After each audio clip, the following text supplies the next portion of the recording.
तो मेरे मियाँ ने अब ये सोचा तो वो थोड़ा सा उन्होंने कहा जी इसके अलावा कोई अगर तरीका आप बता दें। तो वो मुफ्ती साहब ने कहा जी इसके लिए दूसरा तरीका यही है कि मैं अपनी खिदमत पेश कर सकता हूँ। उन्होंने ये मेरे मियाँ खावन को ये कहा जी कि ऐसा करते हैं कि मैं इनसे शादी कर लेता हूँ और 2-3 दिन ये मेरे पास रहती हैं, मैं इनसे ज़वाजी ताल्लुक कायम करता हूँ और उसके बाद मैं इनको तलाक दे दूंगा, तो फिर आप इनसे शादी कर लीजिएगा और आपका भी मसला हल हो जाएगा। हाँ, मैंने इनकी पूरी बात सुनी है। अब खातून के लिए मैं अदबन ये अर्ज करूंगा कि जो कुछ वो जिंदगी गुजार रही है ये शरीयत के भी खिलाफ है, पाकिस्तान के कानून के भी खिलाफ। मैं इंशाअल्लाह अज़ीज़ 1 हफ्ते के बाद पाकिस्तान आ रहा हूँ, अगर मुझसे ये राब्ता कर लें और वो नोटिस वगैरह मुझे भिजवा दें तो मैं अपनी खिदमत हासिल करने के लिए तैयार हूँ। और तो दोस्तों आज का ये वीडियो काफ़ी इंटरेस्टिंग होने वाला है और जिस चीज़ का छोटा सा ट्रेलर तो आपने एक जो को वीडियो का इंट्रो था उसमें देख ही लिया होगा। इस वीडियो में एक मुस्लिम महिला जो हलाला के केस पे अपनी आप बीती बता रही है कि कैसे उनका और उनके हस्बैंड का तलाक हुआ और फिर वो एक मौलाना के पास गए कि वो दोबारा शादी कैसे कर सकते हैं। और ये चीज तो दोस्तों आप पहले से ही जानते होंगे कि इस टाइम मौलाना का क्या जवाब होगा, और मौलाना ने वही सेम चीज कही जो आप इस वक्त सोच रहे हैं कि इनका तो हलाला करना होगा, हलाला के बिना तो दोबारा निकाह हो ही नहीं सकता। और उस मौलाना ने यहाँ तक कह दिया कि हलाला के लिए मैं मेरी खिदमतात पेश कर सकता हूँ। तो दोस्तों वीडियो बड़ा ही मजेदार है, इसे आखिर तक जरूर देखना और अगर आपको ये पसंद आए तो प्लीज लाइक जरूर कर देना। और फिर दोस्तों हम वीडियो के आखिर में ऐसे ही हलाला से रिलेटेड एक और केस के बारे में बात करेंगे। तो अब मिलते हैं वीडियो के आखिर में। पाकिस्तान में मुसलमानों के दरमियान मर्द और औरत के दरमियान तलाक हो जाए और तलाक के बाद औरत या मर्द जो है दोबारा रुजू करना चाहे आपस में, तो उसका तरीकाकार क्या है। जबकि यहाँ के जो उलमा हैं वो बायन और इस बात मुत्तफिक हैं कि कुरान शरीफ का सरीन हुक्म है इस बारे में कि हलाला किया जाए। हलाला लफ्ज पे डिफरेंट इंटरप्रिटेशन हो सकती है, लेकिन बिल्कुल ये कि हलाला का मतलब ये लिया गया यहाँ पे कि वो खातून जो है उनकी शादी किसी और मर्द से की जाए और उनका ज़वाजी ताल्लुक कायम हो और फिर वहां से जब तलाक मिले तब पहले खाविंद से आप शादी कर सकती हैं। मेरे साथ वो खातून मौजूद हैं जिन्होंने इस शर्त की पासदारी नहीं की, उन्होंने हलाला किए बगैर जो है अपने पहले खाविंद से रुजू किया। अस्सलाम वालेकुम। जी वालेकुम अस्सलाम। आपका इशू मेरे सामने आया कि आपने हलाला के बगैर जो है वो शादी कर ली दोबारा अपने पहले खाविंद से। एक तो ये बता दीजिए कि आपकी कब शादी हुई और किस तरह आपकी जी मेरी 2004 में शादी हुई थी और मेरे 2 बच्चे हैं जिनमें एक बेटा है और बेटी है। मेरे हामन ने मुझे साथ में तलाक दे दी और अभी कोई 1 महीना हुआ है कि मैंने उससे दोबारा से हम दोनों। अच्छा, ये तलाक की वजह क्या बनी? जी तलाक की वजह कोई बहुत जैसे छोटी छोटी बातें होती रहती है, बड़ी होती है जाती है। इसी तरह कुछ हुआ कि मैं जॉब करना चाह रही थी और मेरे हामन को पसंद नहीं था कि मैं जॉब करूं। उनका ख्याल था कि ये बाहर जाएगी तो पता नहीं कितने मर्द होंगे, उनसे मिलेगी, तो इस तरह वो थोड़ा सा शक में भी मुबतला रहते थे।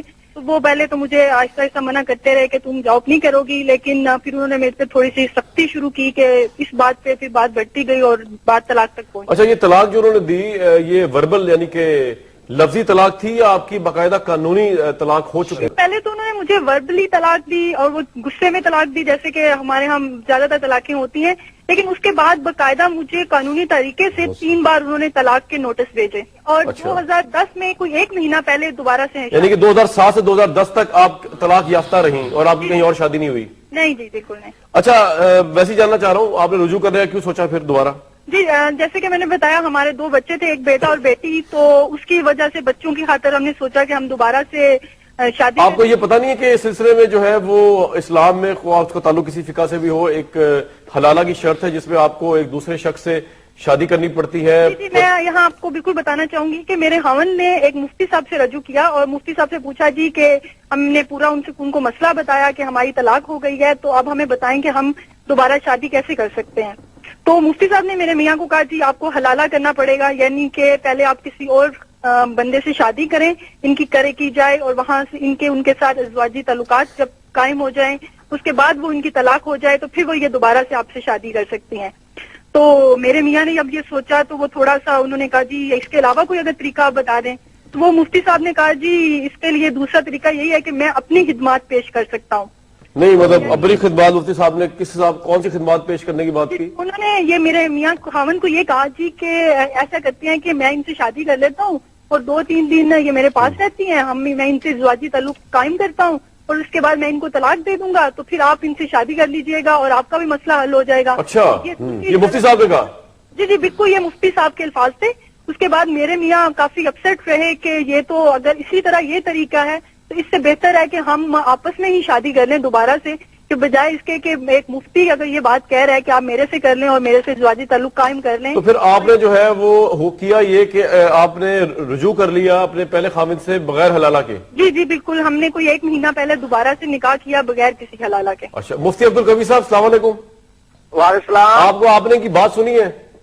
हाँ, मैंने इनकी पूरी बात सुनी है। अब खातून के लिए मैं अदबन ये अर्ज करूंगा कि जो कुछ वो जिंदगी गुजार रही हैं ये शरीयत के भी खिलाफ है, पाकिस्तान के कानून के भी खिलाफ है। मुफ्ती साहब वो करें क्या? मैं वो तो ठीक है जिंदगी गुजार रही है, गैर शरीय आप कह रहे हैं। फौरी तौर पर अलहदगी इख्तियार कर ले किसी मुस्तनद आलिम दीन से।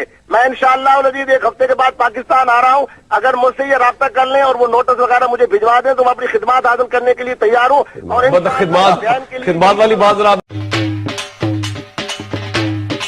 तो दोस्तों आपने वीडियो तो देख ही लिया होगा और आई होप आपको ये पसंद भी आया होगा। तो अगर आपको ये वीडियो पसंद आया है तो प्लीज़ इसे लाइक ज़रूर कर देना। अब हलाला के बारे में डिटेल में बातें करते हैं। तो दोस्तों हलाला, हाँ, ये वही शब्द है जिसमें मुस्लिम्स किसी बेजुबान जानवर पर छुरी चलाते समय ये शब्द यूज करते हैं। और कुछ ऐसा ही हलाला में महिला के लिए भी होता है। यहाँ पर ये महिला पर कोई छुरी तो नहीं चलाते पर उसकी इज्जत पर छुरी जरूर चला देते हैं। दोस्तों जब कोई तलाकशुदा महिला अपने पति से दोबारा शादी करना चाहती तो उसे ऐसा करने के लिए पहले किसी दूसरे मर्द से शादी करनी पड़ती है और कम से कम 1 रात उसके साथ गुजारनी पड़ती है और इसे ही हलाल कहते हैं। और दोस्तों इसके बारे में मुस्लिम समाज से बाहर बहुत ही कम लोग जानते हैं। और दोस्तों आज तक पर एक बहस हुई थी जिसमें 2 मौलानाओं के साथ ऐसी 2 पीड़िताएं भी थी, जिसमें पीड़िता ने एक मौलाना से पूछा कि एक लड़के से एक लड़की को 1000 रुपए में खरीद कर उससे हलाला किया गया था, वो क्या था? जिस पर उस मौलाना ने कहा कि ये इस्लाम के तो सख्त खिलाफ है, जिसने भी ऐसा किया उसे हम सख्त से सख्त सजा दिलाएंगे। तो दोस्तों ये जो मौलाना है ये जब टीवी पर आते हैं और किसी के सामने आते हैं तो इतने शरीफ बन जाते हैं कि इनसे अच्छा तो कोई है ही नहीं, पर इनकी असलियत तो दोस्तों आप जानते ही हो। और ऐसी एक और आपको मजेदार घटना बताता हूँ यूपी की, जहाँ पे एक अंडरकवर रिपोर्टर ने एक मदरसा चलाने वाले मौलाना से हलाला के लिए पूछा तो उस मौलाना ने हलाला के लिए अपनी रजामंदी भी दे दी। और उस मौलाना ने कहा कि हमारे पास इस काम के लिए एक आदमी है, उससे ये काम करवाया जाएगा और अगर आप उस आदमी पर भरोसा नहीं रखते हो तो ये काम मैं भी खुद भी कर सकता हूँ। और फिर जो अंडरकवर रिपोर्टर था उसने उस मौलाना से पूछा कि इस काम के लिए हमें कितनी रकम जुटानी होगी, तो उसने कहा कि 1 लाख से 1.5 लाख में ये आपका काम हो जाएगा। तो दोस्तों आप देख लो कि ये मौलाना किस हद तक गिर जाते हैं। तो अगर आपको ये वीडियो पसंद आया तो प्लीज इसे लाइक जरूर कर देना और अगर आप चैनल पे पहली बार आए तो प्लीज चैनल को सब्सक्राइब जरूर कर लेना और जो बेल आइकन है उसे याद कर प्रेस कर देना ताकि मैं अगली बार जब भी कोई ऐसा नया वीडियो अपलोड करूँ आप लोगों को नोटिफिकेशन जरूर चला जाए।